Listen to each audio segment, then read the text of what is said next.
What's up guys, Justin here with the CGEssentials.com, back with another Blender animation tutorial for you. So in today's video we're going to talk about two different ways to animate a moving bolt that moves up and down like a nut and bolt assembly inside of Blender. So this is a great example of an animation where different kinds of movements are tied together. I'd like to do more videos in the future talking about principles like this, but for now let's go ahead and just jump into it. Alright, so the first thing we're going to do is we're going to add our nut and bolt. And so to do that, we can go to the Edit menu under Preferences, and there's actually an add-on called BoltFactory that we can enable in order to be able to add nuts and bolts. So once you enable that, what we're going to do is we're going to do a Shift A, and under the Add Mesh, there's an option in here for bolt.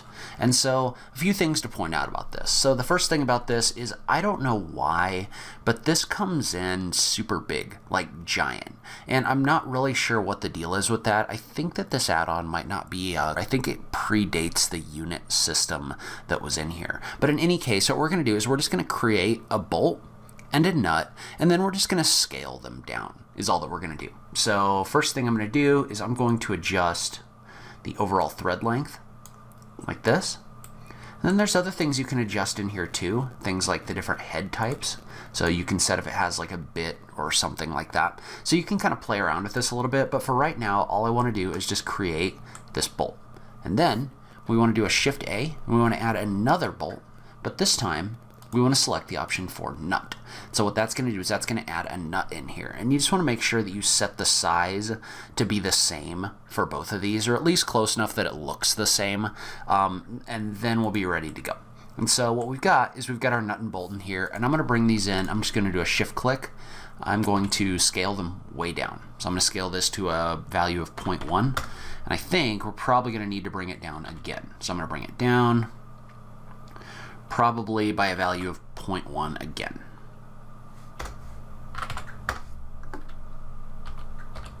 Then we'll move this over. And so one other thing you're going to want to do is you're going to want to go into your object, and you're going to want to apply your rotation and your scale. So now we have a nut and bolt inside of Blender that we can use for animation. And so there's two different ways that we're going to talk about how to do this. So the first way we're going to do this is to animate this with keyframes. And before I do this, I'm going to do a Shift D, and I'm just going to make a copy so that we have both of these in here.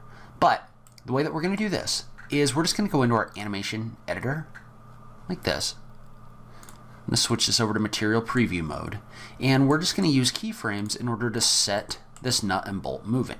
And so I'm going to assume that I want this to be a 100 frame long animation. So I'm going to set my frames to 100, and over the course of this animation, what I want is I want for this nut to move up and down the length of the bolt, and I want it to spin.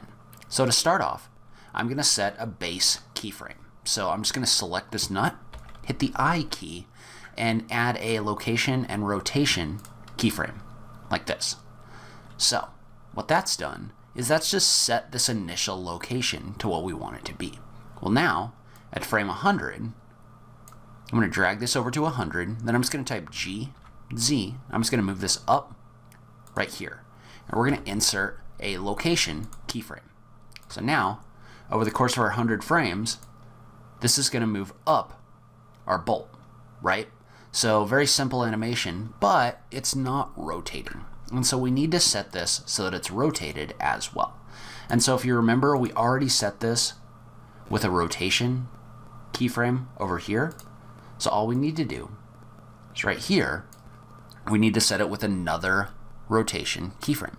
And so we're going to do that by using the object properties over here, and we're just going to adjust our Z value by the number of degrees we think this is going to turn. So for example, if I was to set this to 360 and hit the enter key, and then we could either click on this little point right here, or we could type I and insert a rotation keyframe. I'm just going to click on the little point right here. Well, now what that's going to do is that means that over the course of this animation, this is going to turn 360 degrees, right? But that's not enough turn in here. So what we're going to do is we're just going to move this back to 100, and instead of putting this at 360, let's set this at something like 720. And then we're just going to click this and click it again in order to animate the property. And so what we've done is we've inserted keyframes for the location and rotation of this nut. So now you can see how this nut is spinning a lot more along this bolt. And so you can play around with the number of degrees that this turns over the course of your animation, but this is one way to animate the nut and bolt inside of your scene. So now let's talk about another way to do this. So we've done this with keyframes, right? So basically what we've done is we've set exactly where this is going to be over our 100 frames. But let's set this other one so that this will turn based on the movement of our nut. So instead of setting keyframes, we're going to use constraints in order to animate this. And so what we want to do is we want to click over to the object constraint properties right here. Then we want to set our nut. We want to add an object constraint. And basically what these object constraints do is they link the movements of one object to the movements of another. So we want to set a transformation constraint. So basically what we want to do is we want to set up a transformation constraint from our nut to our bolt. So we're just going to click on this button right here. Then we're going to click on our bolt like this. And then down below, notice how there's a couple options in here for mapping our different movements. So you can map from and you can map to. And so what we want to do is we want to start by mapping the movement of our bolt. And so what's going to happen, and we're going to tap the N key and go into our, let's see, our item properties.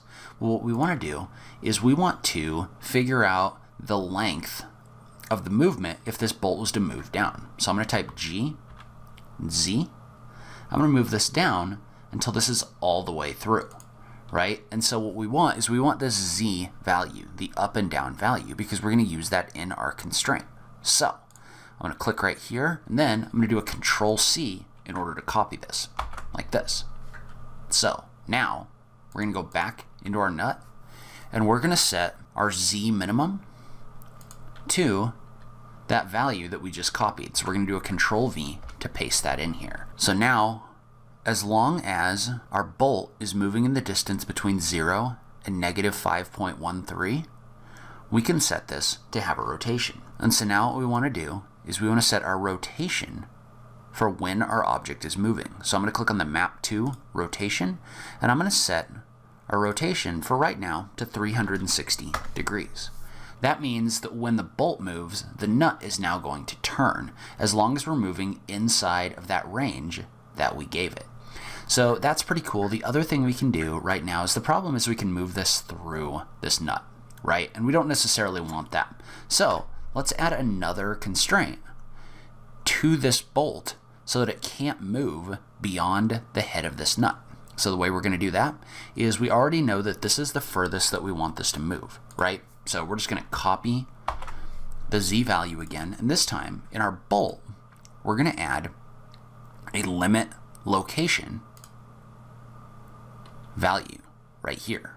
And so what we want to do is we want to set this so that the minimum value that our bolt can go through is the value we just copied. So I'm going to do a Control C, and I'm going to copy that in here.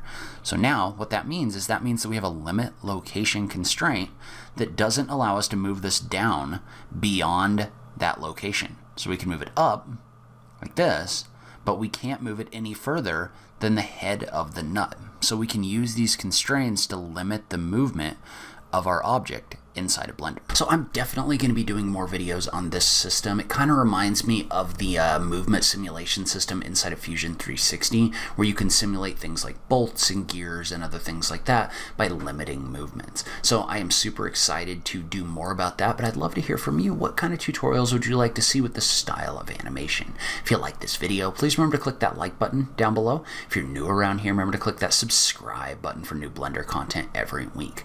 If you like what I'm doing on this channel, please consider supporting me on Patreon. Every little bit helps, so make sure to check out that link in the notes down below. But in any case, thank you so much for taking the time to watch this. I really appreciate it, and I will catch you in the next video. Thanks, guys.